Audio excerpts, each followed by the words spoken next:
But that pretty much remains steady, that those numbers, like the amount of people that are gay and lesbian in the population, and the trans numbers just keep skyrocketing. This was in the New York Times the other day, and for some reason, no one thinks it's a social contagion. No one thinks that it's because it's trendy. My kid comes home from school and he's like, "Oh, so and so is trans now," and then the next day he'll be like, "Now they're non-binary," and then he'll Really? be like, "Actually, they're a witch," and I'm like, "Okay, well, I'm a dinosaur, so I have no idea what you're even talking about." How Um, old is your yeah. kid? He's 12.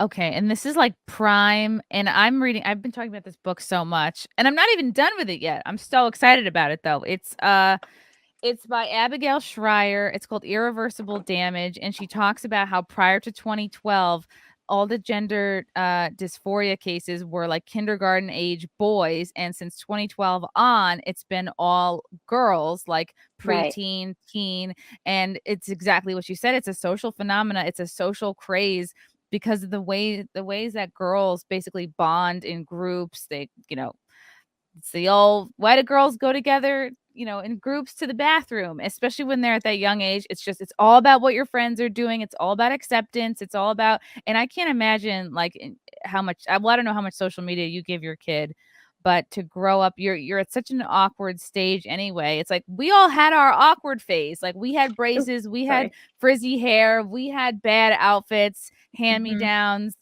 My parents were never buying us the latest of anything. And I think what's been confused as what should be your normal awkward stage, eh, certain people are taking advantage of what a kid would be a kid's awkward phase and be like, no, actually, if you're not comfortable in your body, you probably are trans and you should probably get on Right. puberty blockers. And here's all these affirming therapists. And if a Yeah, dad is and like, it's hey, no wait a minute, he gets thrown in jail.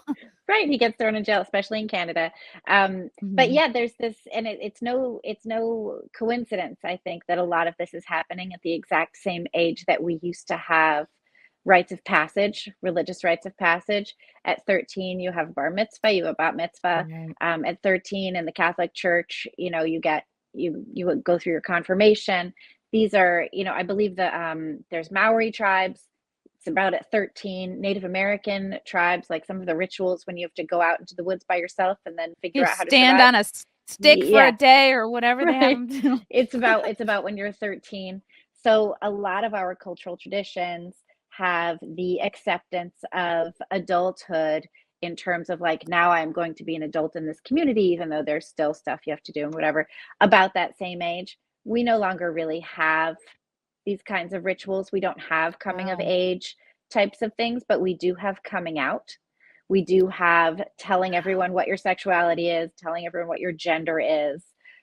We have like this is a cultural phenomenon. And then what do you do when you're 13 and you decide that you're trans or you're non-binary or whatever else?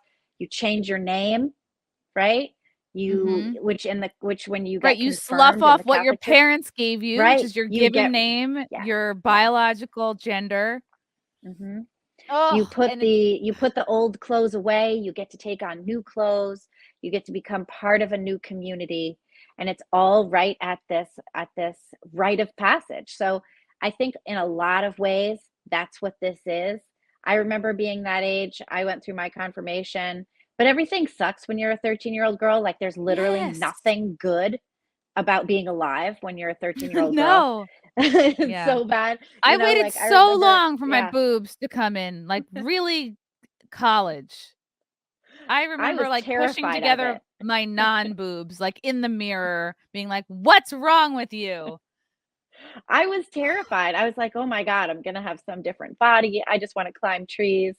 I just wanna go ride my bike and not have anyone look at me ever," you Yeah, know? and Like, I was that's such a all I tomboy. I loved diving. I was obsessed with it. It's like it was the area where I felt the most validation and I was the best at that because I was like a meh student. So I was so committed. And I think what you're saying before too is we've become so obsessed with like removing all traces of religion from our schools, from our society. It's like seen as this icky, old, crusty way of living when really it's like it can be in this just an important thing that grounds you. You may right. grow up and grow out of your religion, or you may end up, who knows, when you marry somebody. And then I know so many girls like married a Jewish guy, they became Jewish. It's like it changes as you get Ivanka older. Trump. Sure. Yeah. Yeah, why not? Yeah, and so instead we've taken our spirituality away from the soul and away from religion, and we've put it in this weird backwards concept of gender. And so that's what you have now. You get to like uncover your internal gender and try and understand who you really are. But no one can tell you, like, whenever you hear anybody talking about, I felt on the inside like I was a girl, or I felt on the inside, and you're like, why? What does that feel like? What's that feeling? What did Right. you Isn't feel a that kinship question with? What are you yeah, even talking about? the Like, question what of does that it is feel like in to and of be a girl? itself I have no idea. I don't yeah, know. it like, it What are opera the that girl things? Like, that it actually it's hypocritical because that, like, presupposes the binary that they're supposedly against. So what is yeah, girl think? What is a girl feeling? What is like, yeah, "Oh, I wanted to play with dolls." Well, I thought dolls are cool with everybody. Like, "Oh, I like the color yellow." It's like it's yeah. maddening because most of It it is a is phase maddening. that will pass. And I was watching this doctor who does trans surgeries in India, and a lot of his clientele is from the West, right? Because they have way less regulations on what you're allowed to do in India. So he was Oh. talking about like, and he had this whole video for parents about how you can tell if your kid is trans. And one of them is if your little girl likes to ride bikes. And it's like, who doesn't like to ride? Bikes are amazing. I love Everyone my likes bike. bikes. Every bikes are great. You can go far, you can go fast. They are great. It's Yeah. literally a mode of transportation. Everyone likes a bike. It's usually like if they like a big long tassel. No, I'm just kidding. Like everyone likes a tassel. Oh man, I should that get is some tassels on my bike, and then I can be non-binary because I have tassels. I don't know. right. Is Or that yeah, how it works? That's how it or works, have to right? throw a basket on there. And it's like Right. exactly what you said. There's no coming of age. The only way to grow up is to come out. And if you have nothing to come out as, it's like, well, you better at least be bisexual. You have to be something. Right. Yeah, you better do something. Yeah, I was hearing about again, this is, gossip from my son's middle school, but there was a boy who became trans and then had a girlfriend and said he was a lesbian. And my son was like, "But he's straight, Mom." And I was like, "Yeah, it sounds like he's straight." And he was like, "So he's just straight. Why is that bad?" And I was like, "It's not bad. It's fine. It's not special. It's It's not like if bad. you It's make just, it's 4 nothing. right It's a thing." turns, you're back where you Right? started. You're just, yeah. So they're on all the kids want to figure out what their divergent thing is, or this thing where your mental illness is part of your identity factors.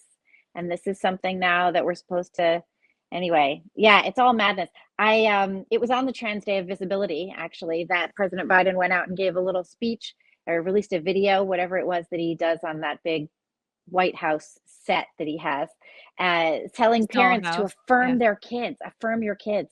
And all I could think to myself was, he has no idea what that means or what he's asking parents to do. He doesn't know what it means. Your And job as yet a he goes parent out there is constantly. to know Hmm. better. Yeah. Yeah, your Yeah. job as a parent, any adult in a kid's life is like it's like, yeah, your kid also wants to eat, like, ice cream from the floor for breakfast. So, ugh, it's really Yeah, I scary. remember for a while my son thought he was a robot. And I was like, okay, we're not gonna install antennas on your head. We're not gonna stuff you full of batteries. We're not doing any of You're that. not We're gonna, not like, plugging yeah, you try in. to polish them up. I wanna pull No. up this article, because you posted it on your Twitter feed, and I was just so shocked. Okay, I wanna get to God, there's so many. Okay, this was nuts. Biden's rule linking school lunch to the trans kids policy. So basically, and there was a previous article written too, that basically schools had to link their school lunch policy with basically trans kids policies. Like unless they, you know, wanted to accept basically federal money, they had to allow, kids to transition at school, boys to be able to use the girls' bathroom and vice versa, and boys to be able to join girls' sports and vice versa. And I was like, this is insane. I can't believe this is legal. Yeah, this is well, these attorney generals from 26 states do not think that it is legal. This is the Department of Agriculture that does the free lunch programs and the reduced lunch programs across the country. And the Biden administration, on his very first day in office, January 20th, 2021, put out an executive order. He did 77 of them last year. Trump in his first year of office, I think, only did something like 55. Obama in his first year of office did 38. So Biden is really, really ramping up the federal fiats as a way to rule the public, which it's so maddening. So his first day in office, executive order instructing all federal agencies to figure out where they could push the diversity and gender identity policies. And they did that. The Department of Agriculture did that both in this linking aid for free and reduced school lunches to LGBT policies in schools, which means that there are several states where schools would have to violate state law in order to continue receiving federal aid for school lunches. The Department of Agriculture also like a year ago, started implementing a program where they were giving loans, like farm loans and things like that, specifically to minority farmers, saying that because of historical wrongs, the federal government should prioritize loans to people based on their racial classifications. The Department of Agriculture was sued for that, and it was determined that, in fact, discriminating against people based on race is illegal. Who knew? Who knew? Almost like we've been through this already. Perhaps the Civil Rights Act of 1964 would have given us a clue that discrimination based on race for federal programs is illegal, but no. The Agriculture Secretary defended the practice anyway and continued to try and do it. But now he's got this new thing where if you don't let boys play on girls' athletic teams, you don't get reduced and free lunches for the neediest kids in your district. It is like you're holding the school hostage. Mm-hmm. You're not going to get your money. Yeah. No, go ahead. I'm sorry. I'm just going to, I interrupt. I'm terrible. It's just so, no, I've been constantly interrupting. I'm almost like, oh, is something wrong? Is the Wi-Fi off? No, it's me. I'm off.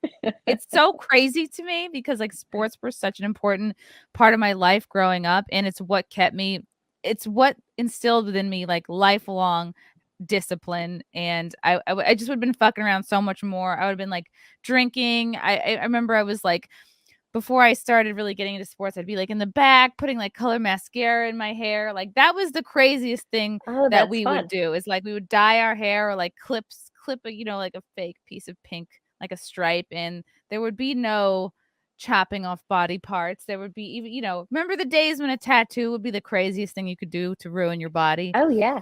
I did the same thing. I had blue hair and I used to dye it with ink. Manic Panic was big. I eventually graduated to the Manic Panic, but I started with like, a little container of ink for a fountain pen that I found in my mom's desk. Oh wow! And I just would like pour it on. How resourceful! On my head. Yeah, I was pretty sneaky. This Biden thing feels like it's like the school equivalent of like ESG, basically. Like corporations can kind of be held hostage. Like, well, if you care about your ESG score, you better push inclusiveness, diversity, whatever being green means for your company or your building. And now it's like it's happening with schools, and it's unbelievable that they were able to do this, link the lunches with pushing the trans agenda. Well, we see there's pushback from some of these AGs, and there's been some interesting attorney generals lately, like you have Ken Paxton in Texas, who said that parents who allow the medicalized gender transition of their children should be investigated for child abuse. That's so base. That's pretty fascinating. Yeah, it's really base. It's amazing. He was actually inspired by Libs of TikTok. Because no way. So Libs of TikTok posted this video showing what was it? Showing like a teacher instructing kindergartners to be pride activists and do pride parade in the school. And Ken Paxton saw it and was like, something. And so he started like really going hard on all that stuff. Pretty interesting. Do you think that's what's required? Because I think it seems like the way to be for the last 15 years is like, oh, just be nice. Like, don't be called a transphobe. Don't be called, an ist or a phobe. So just kind of, like, it seems like we have to just go along with it all. And it seems like most companies are kind of too cowardly to push back. They're like, well, what's a rainbow logo here or there? And I was just like talking about this on my morning show that I think it was the North Face had this ad where it was a drag queen basically wearing a tent, but the whole of the tent was in the front by his crotch. And I was like, this is not okay. This does not make me want to buy camping North gear. Face. No, no, it's yeah, More it's like pretty interesting. I think Southern Face. I saw right, I saw this thing yesterday that was what was it? Oh, I was about to watch Biden sign his new executive order requiring everybody to be trans. And in the like little before the YouTube video starts and it's like you are waiting for Biden to say Right. things. It's like the normal picture of the White House like it always is when they do press briefings, which, I end up watching like every day. And instead of just the White House on a blue background, sedate, calm, presidential, it was all these flags and like all the colors and the triangles and the whole thing. And I thought, trans, LGBT, this is not the counterculture anymore. This is like the oppression from the federal government. This is like the demand from the federal government. I think it's time we stop believing the lie that everything that is being pushed on us by corporations, by the federal government, and by so many of these out institutions and cultural centers, they are not the counterculture. They are the man. This is the establishment. And just like the establishment before it, it doesn't have our best interests at heart and it doesn't care at all for the rights of the American people. This must be some kind of, I mean, I hate using the word like psyop, but it used to be like uh younger kids or teens or whatever, even like people in their 20s or something. It's like the rebelling against your parents was almost kind of like organic. It made more sense. Like we think about the grunge period in the 90s, and now it's almost like, yeah, it's this top down. The establishment is telling you how to rebel. Your teachers are telling you how to rebel. Right. And they're twisting it around like, oh, they're making it seem like your parents who love you more than anybody, who want what's best. I mean, aside from like an abusive situation, who want what's best for you, who it's their job to keep you on track for your whole life. And it's like, but it's like our government and our teachers are kind of like helping our kids rebel against their own parents. And it just And seems embrace the like they've government.